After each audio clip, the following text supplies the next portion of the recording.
Universidad Tecnológica de Tabasco, formación innovadora. La entrevista de la semana con Verónica Madrigal. ¿Qué tal, amigos de Entrevista de la Semana? Es un placer estar nuevamente con todos ustedes, saludándoles con el gusto de siempre, su amiga y servidora Verónica Madrigal Rivera.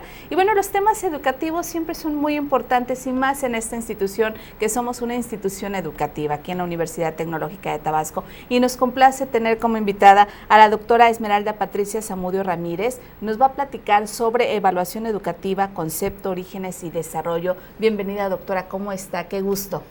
Pues muy contenta y muy agradecida por tu invitación, por estar aquí y bueno, quiero saludar y felicitar a la Universidad Tecnológica por sus 20 años, su 20 aniversario y muy contenta. Muchísimas gracias por esta felicitación y vamos a compartir un poquito el currículum profesional de la doctora. Ella es licenciada en Ciencias de la Educación por la Universidad Juárez Autónoma de Tabasco, es maestra en Metodología de la Docencia por la Universidad del Golfo de Tampico, Tamaulipas, tiene la especialidad en Competencias Docentes Profordens bajo el enfoque RIEMS, que ha sido todo un cambio dentro de la metodología de trabajo de Educación Media Superior, es doctora en Educación por la Universidad Maya Tuxtla Gutiérrez, Chiapas, estudios concluidos en el año 2015 y bueno, infinidad de diplomados, capacitaciones y una experiencia profesional docente que tiene la doctora Zamudio, que mis respetos y mi reconocimiento para usted.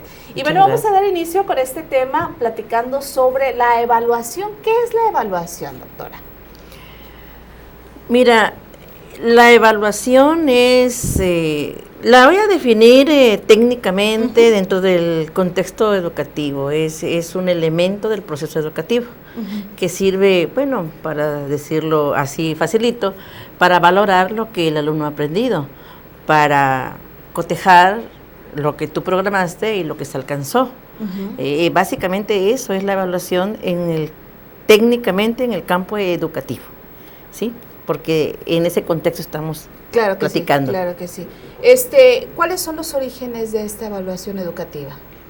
Bueno, mira, Vero, a nivel mundial, desde los años 20, ¿sí? Existe la evaluación educativa, la evaluación de los aprendizajes, porque cuando hablamos de evaluación, podemos entrar en dos terrenos. En la evaluación en términos generales, que estaríamos hablando de no solo evaluar al alumno, sino evaluar el proceso educativo. Sí, entonces, a nivel mundial, alrededor de los años 20, el padre de la evaluación, que es Tyler, ¿sí? Un americano, junto con Thorndike, que son dos americanos que fueron los pioneros de este asunto de la evaluación. Ellos fueron los primeros que diseñaron pruebas objetivas aplicadas para medir el aprendizaje. Pero, se dedicaron finalmente al campo de la evaluación de programas. Sí, es el antecedente más remoto que yo conozco de evaluación en Estados Unidos. Pero hay que mencionar que la evaluación hoy tiene sus orígenes en la psicología y en la pedagogía, ¿sí? Porque estas personas que mencioné fueron psicólogos. Y bueno, la pedagogía toma de la psicología sus bases como ciencia, y son dos disciplinas que han ido siempre de la mano. Es decir, quienes estudiamos pedagogía o ciencias de la educación o psicopedagogía, como es tu caso, siempre estuvimos estudiando a los psicólogos, es lo primero que nos enseñaron. Sí. Por eso que somos disciplinas hermanas, ahí vamos siempre juntos haciendo ese trabajo. Entonces, ese es el antecedente más remoto a nivel mundial. En México desde los años 60, en los 70, ya se trabaja con pruebas objetivas, evaluando el aprendizaje.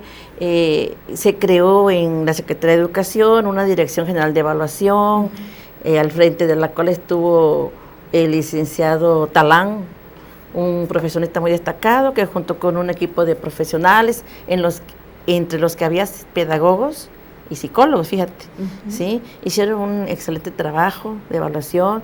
Sin embargo, pues ese trabajo quedó, por el cambio de gobierno, ¿sí? Como pasa en muchas ocasiones, quedó pues limitado.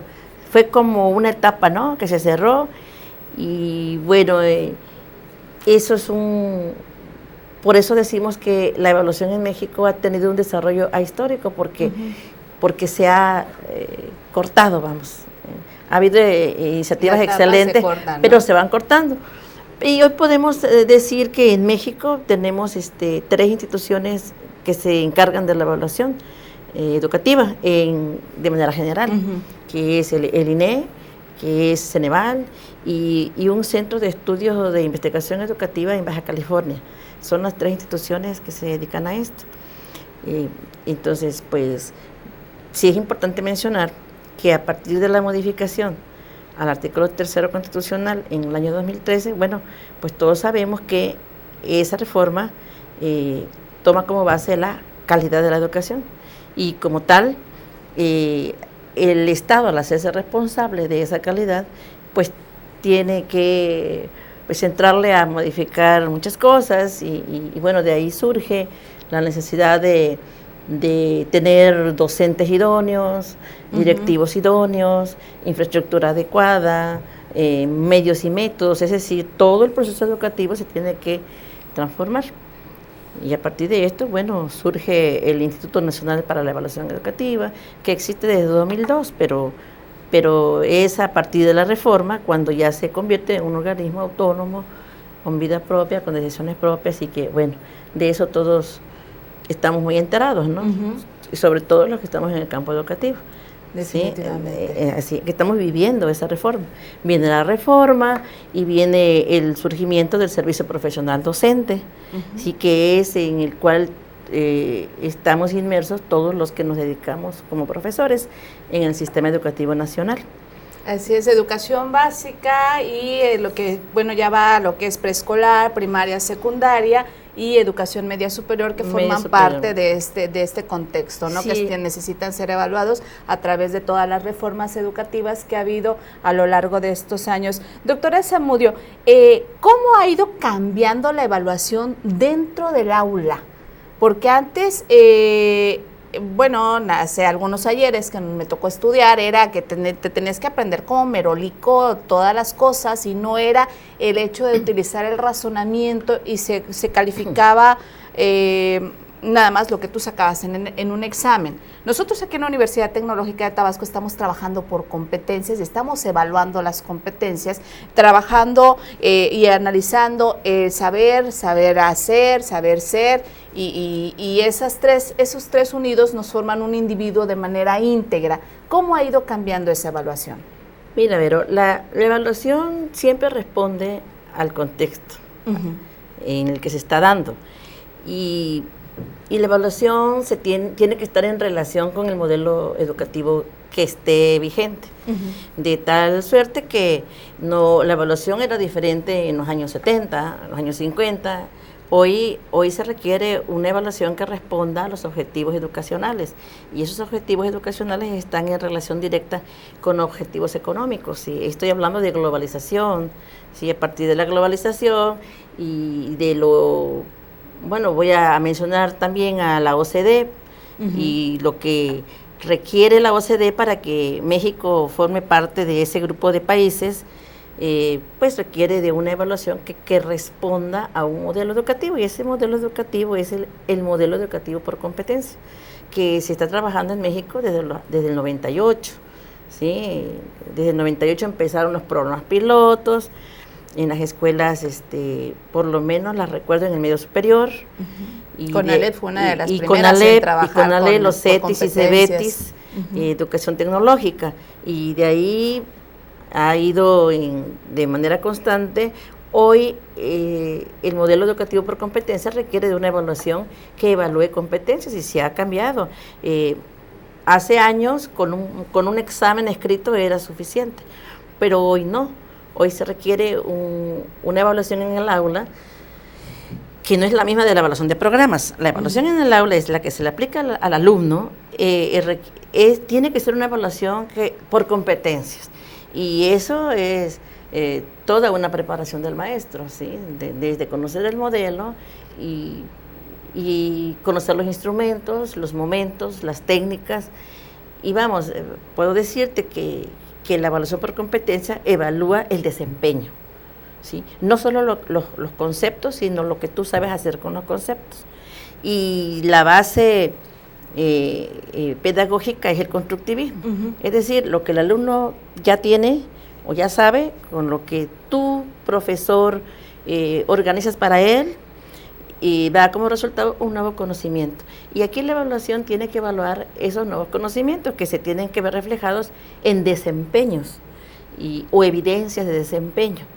Y por lo tanto, pues cambian los instrumentos, ¿sí? Hoy el examen escrito o prueba objetiva, pues sigue existiendo, ¿sí? Se sigue utilizando. Mentira de que ya no lo uses, sí, por supuesto que sí, pero es una parte de la evaluación, es el que te va a decir, bueno, el nivel de manejo conceptual del alumno, pero nada más, pero no te va a indicar su desempeño. Para eso tú tendrás que tener listas de cotejo, listas de observación, guías de observación y demás, que te permitan ver hasta qué grado de alcance uh-huh. de tus desempeños o competencias uh-huh. tu alumno logró. Y bueno, ahí se requieren lo que llamamos las matrices de evaluación. Hoy se usan matrices de evaluación o rúbricas. Uh-huh. Y sí, ha sido más trabajo, muchísimo más complejo, muchísimo más prepararnos, ¿sí? Pero esa es, bueno, la evaluación la más importante, desde mi punto de vista, porque de ahí tiene que generarse toda una cultura de evaluación. Y ese cambio nos ha costado trabajo hacerlo. ¿Por qué? Por resistencias, por falta de profesionalización del docente. ¿Sí? Un docente que se profesionaliza, se actualiza, será un docente que conocerá cuál es el modelo educativo que está vigente y qué requiere el modelo educativo para alcanzar los objetivos. Si tú no lo haces en el aula, que es el primer, digamos, el nivel de concreción más importante de todas las reformas es el aula. Uh-huh. Lo que pasa en el aula es lo más importante. Si eso no pasa ahí, pues no va a pasar afuera nada, ¿no? Así es. Vamos a seguir platicando sobre evaluación educativa. Esto es Entrevista de la Semana. Nos acompaña la doctora Esmeralda Patricia Zamudio Ramírez. Vamos a una pausa, regresamos. Estás escuchando 102.5 FM, Sintonía UTAP.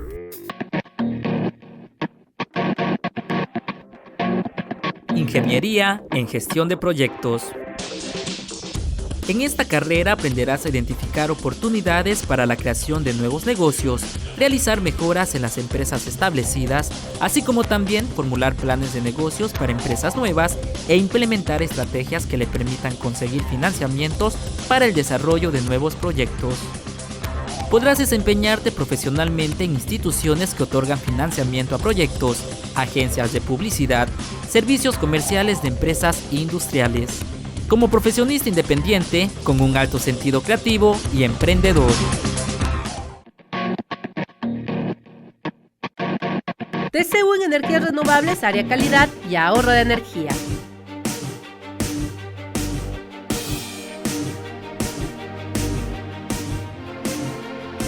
En esta carrera aprenderás a diseñar proyectos de energías renovables con base en un diagnóstico y recursos naturales del entorno para contribuir al desarrollo sustentable y eficiente de energía eléctrica.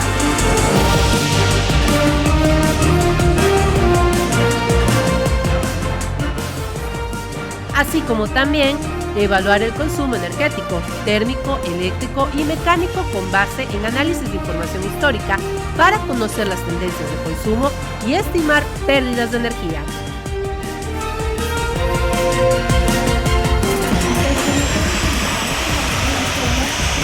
Podrás desempeñarte profesionalmente en empresas públicas y privadas que requieran asistencia en el desarrollo de estrategias relacionadas con el uso eficiente de la energía, al aprovechamiento de energías renovables y proyectos de características sustentables.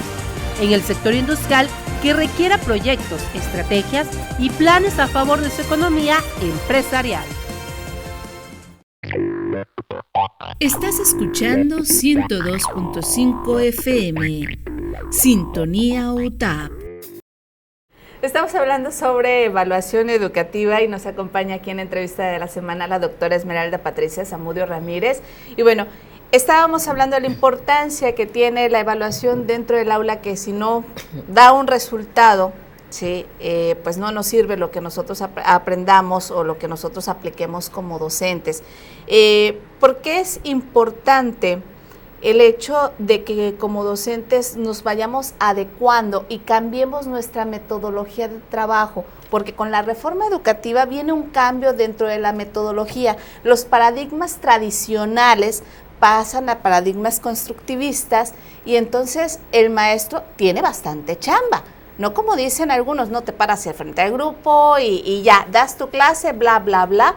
Y no se trata ahora de ser el todólogo, sino el facilitador del aprendizaje. Por supuesto, el profesor es el facilitador, es el que debe tener la capacidad o debe ser competente, ¿sí? Porque esa es una competencia que está estipulada en la reforma, para generar ambientes de aprendizaje que permitan lograr los objetivos. Esos objetivos hoy se llaman competencias. En cada asignatura nosotros tenemos bien señaladas qué son las competencias. Y entonces tú tendrás que generar situaciones de aprendizaje en las cuales o a través de las cuales logres esas competencias, pero que las logres palpar, que las logres apreciar, que las puedas medir, ¿sí? Y eso, y ahí tiene que ver el saber hacer y el ser, ¿no? Que son los conocimientos, las habilidades y las actitudes y aptitudes. Pero sí es un trabajo complejo. No le quiero llamar difícil, porque no es difícil, es complejo.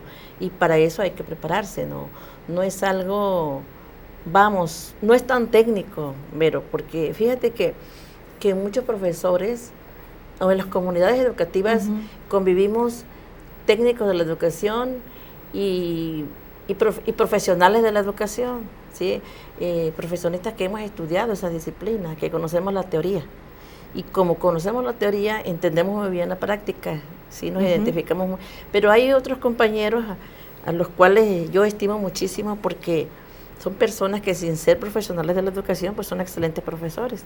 Y otros más que están en el camino y ahí están empujando y preguntando y estudiando, tomando cursos, aunque no son del campo educativo. Pero todos estamos aprendiendo a evaluar en este nuevo enfoque.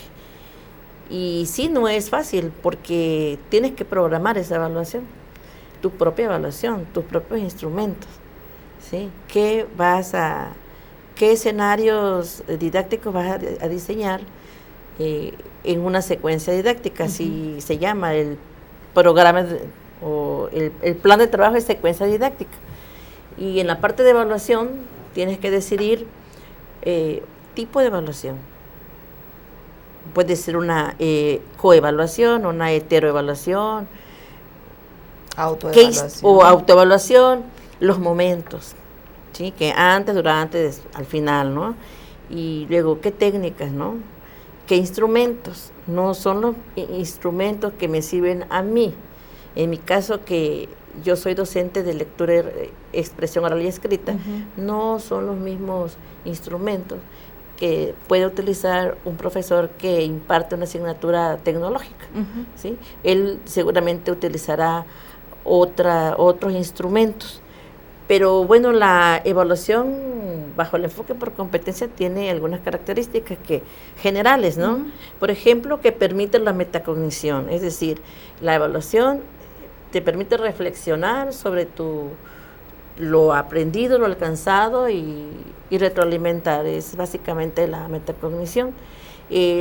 Utiliza instrumentos como el portafolio de evidencias, las listas de cotejo, los simuladores, etcétera, ¿no? Guías de observación, las pruebas objetivas, la autoevaluación o la coevaluación. Introduce, por ejemplo, las bellas artes, como el teatro, la pintura, la relaciona, es la interdisciplinaridad de la enseñanza y básicamente considera lo cualitativo, lo cuantitativo, las evidencias, lo holístico, y bueno, podría decirte muchísimas otras características que decimos, bueno, sí, pero ya lo entendí, pero ¿cómo lo hago? Claro. Esa parte, ¿no? Ahora, ¿cómo lo hago? Es donde está lo más complejo, ¿no? Lograrlo. Estar en el aula con 60 alumnos y lograr eso. Lo que planeaste en una mesa de trabajo, ahora hazlo realidad.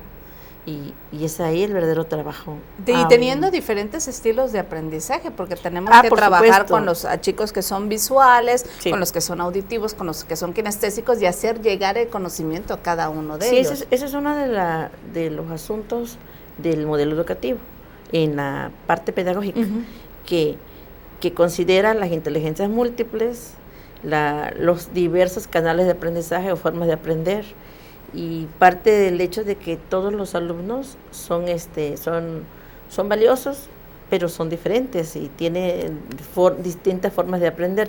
Y tú, profesor, tienes que conocer esa teoría y tienes que plasmar esas estrategias en tu secuencia didáctica. Y eso es muy difícil porque tienes 60 alumnos. Sí, y tienes 60 alumnos y de repente las personas que manejamos un poquito la cuestión pedagógica, aunado a la psicología, empiezas a trabajar con herramientas que no son las habituales dentro del aula de clases y te dicen, es que se la pasa viendo películas, ¿sí? Cuando estás buscando una manera de captar la atención de los alumnos mediante audiovisuales que puedan traer un aprendizaje y un análisis para ellos posteriormente, ¿no? Por supuesto, por eso te decía desde un principio, este trabajo es un trabajo complejo. Ha costado muchos años para esa transición. Y hay resistencias, sí. Hay de todo tipo, pero yo te puedo decir que lo que más veo en los centros de trabajo y sobre todo en mi centro de trabajo es optimismo, es ganas de hacerlo, es gente capacitándose, es mínimo aquel que no quiere. Hoy hay un ambiente muy bonito en las escuelas y un optimismo y un deseo de seguirnos preparando. Porque esto va a seguir cambiando. Y sigue cambiando en cuanto a una cuestión de la evaluación de los actores de la educación. Hay un análisis dentro del plan de estudios, un análisis de las cuestiones administrativas, porque también se evalúan estas cuestiones administrativas, se evalúa al alumno y se evalúa al docente. Por supuesto. Por parte del Instituto Nacional de Evaluación Educativa. El INE. ¿Cuál es el proceso para la evaluación del docente? Bueno, el INE establece la ley de la evaluación educativa establece 3 tipos de evaluación: para el ingreso, para permanecer y para promoverte, ¿sí? Entonces, en este momento se han llevado ya a cabo las evaluaciones para el ingreso y para permanecer o permanencia, es decir, este es para los docentes que ya estamos en servicio. Todos los que estemos en servicio tenemos que evaluarnos. El año pasado fue la primera etapa de evaluación, en la cual fuimos de cada centro de trabajo como 20, 25 tomados al azar. Y próximo noviembre ya está la fecha publicada en la ley del calendario de evaluación del INE para el siguiente grupo de profesores. Esos son los tipos de evaluación. Los momentos están estipulados en los calendarios del INE. ¿Y cómo es el proceso? Bueno, los profesores tenemos que acreditar varias etapas. Una de las primeras etapas es la valoración que hace la dirección de tu escuela sobre tu trabajo, ¿sí? Si asistes a las academias, si aportas a los proyectos escolares, si no faltas, si entregas tus calificaciones, etcétera, etcétera, etcétera, que es le llaman la normalidad mínima, ¿no? Eso es una calificación que hace tu director o directora, es lo primero. Posteriormente, tú tienes que subir a una base de datos evidencias de tu trabajo docente, evidencias de tus alumnos y tuyos, de de 2 alumnos que alcanzaron 10 y 2 que no lo alcanzaron. Preparas las evidencias, las envías, las conviertes a un archivo, las subes y ya esa es la siguiente etapa. Posteriormente, como a los 2 meses, te avisan de que ya va a ser tu examen en línea. Te aplican un examen de conocimientos de tu disciplina, más de 100 preguntas sobre la materia que tú diste en el semestre inmediato anterior a la fecha de la evaluación. Y posteriormente una evaluación de un examen de casos didácticos. Igual, muchas preguntas sobre eso. También elaboras una planeación didáctica argumentada en línea. Y esos son los exámenes en línea. Y eso es todo. Y luego viene tu calificación, que va, el máximo son 1.500 puntos. Así que tú puedes tener, a partir de 1.200 aproximadamente eres suficiente.